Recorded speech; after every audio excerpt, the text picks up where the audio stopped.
Hello friend, मैं अभिषेक शर्मा आपका technical classes में स्वागत कर रहा हूँ। और आपको जैसे पता होगा अभी कि ये जो मेरी सीरीज़ चल रही है वो है आईसी इंजन की सीरीज।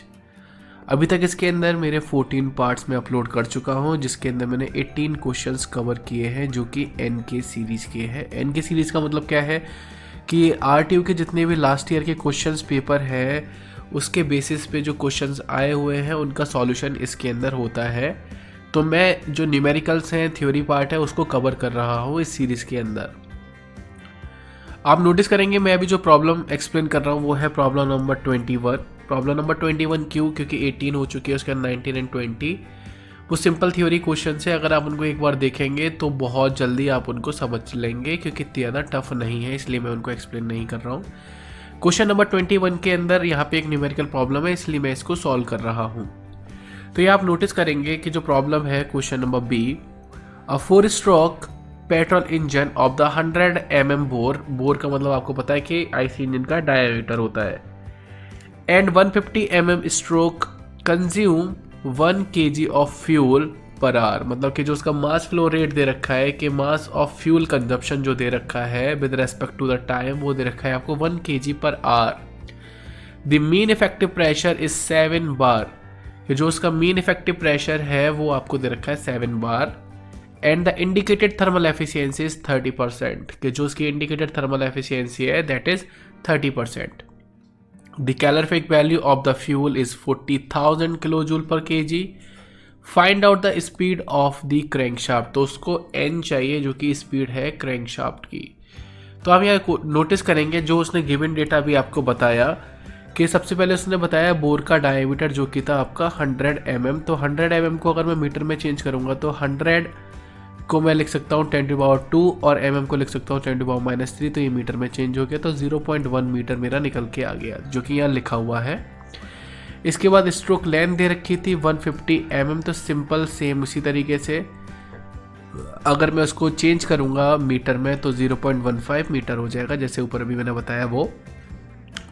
फ्यूल कंजप्शन दे रखा है आपको 1 kg पर आर, तो आर को मैं भी ऐसे लिख रहा हूँ। आगे आप जब नोटिस करेंगे तो उसको सेकंड में चेंज कर लूँगा, तो 1 kg तो ऐसे ही रहेगा बट डिवाइडेड बाई 3600 आ जाएगा जो कि यहाँ लिखा हुआ है, तो सेकंड में चेंज हो जाएगा। इसके बाद पी मीन इफेक्टिव प्रेशर दिया जो कि दिया 7 बार। यहाँ पे मिस्टेक है इस क्वेश्चन के अंदर, ये जो लिखा हुआ है ये लिखा हुआ है 10⁻² न्यूटन पर मीटर स्क्वायर, पर ये गलत है। 7 × 10⁻5 होना चाहिए जो कि न्यूटन पर मीटर स्क्वायर होता है, क्योंकि एक बार के अंदर 10⁻5 न्यूटन पर मीटर स्क्वायर होता है। अब अगर मैं इसको लिखूंगा 7 × 10⁻², ये हो जाएगा किलो न्यूटन पर मीटर स्क्वायर। तो यहाँ पे जो यूनिट है वो गलत है, वो हो जाएगी किलो न्यूटन पर मीटर स्क्वायर। इसके बाद अगर आप देखेंगे indicated thermal efficiency like the 30%, तो यहाँ पे बता दूं कि इंडिकेटेड थर्मल एफिशिएंसी 30% का मतलब 30 डिवाइडेड बाई 100 हो जाएगा, जिसको मैं यूज़ करूँगा। कैलोरीफिक वैल्यू आपको किलो जूल पर केजी में दिया है, इसलिए इसने यहाँ पे यूनिट किलो न्यूटन में यूज़ की है। आ जाइए, इंडिकेटेड थर्मल एफिशिएंसी का फॉर्मूला मैं पहले भी बता चुका हूँ, जो पहले न्यूमेरिकल सॉल्व किए हैं मैंने आईसी इंजन के, जो कि मेरे पार्ट्स हैं। अगर आपने नहीं देखे हैं तो आप प्लेलिस्ट में जाके देख सकते हैं उनको। तो इंडिकेटेड थर्मल एफिशिएंसी का फॉर्मूला होता है indicated power over mass flow rate या मास ऑफ फ्यूल कंजप्शन। या देख लीजिए इंडिकेटेड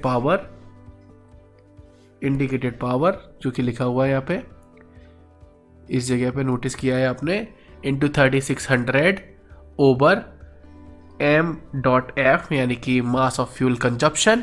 और उसके बाद आपको जो नोटिस करना है वो है आपके पास कैलोरीफिक वैल्यू। तो यहाँ पे सिर्फ मेरे पास एक ही चीज़ नहीं है जो कि है मेरे पास इंडिकेटेड पावर।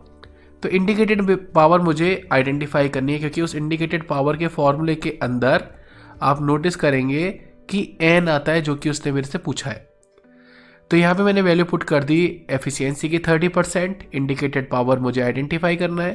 3600 आया है आपका, जो कि आपको पता है कि आपका जो मास ऑफ फ्यूल कंजप्शन है केजी पर आर, उसको उसने सेकंड में चेंज कर लिया।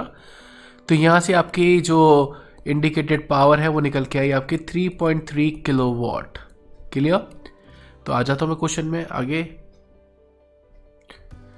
क्योंकि मुझे फॉर्मूला पता है इंडिकेटेड पावर का, P यानी कि pressure, mean effective pressure into length of stroke, और आपका एरिया, और n/2 नहीं होता n होता है, पर 4 स्ट्रोक के लिए अपन n की वैल्यू को n/2 लेते हैं और 2 स्ट्रोक के लिए आप n लेते हैं।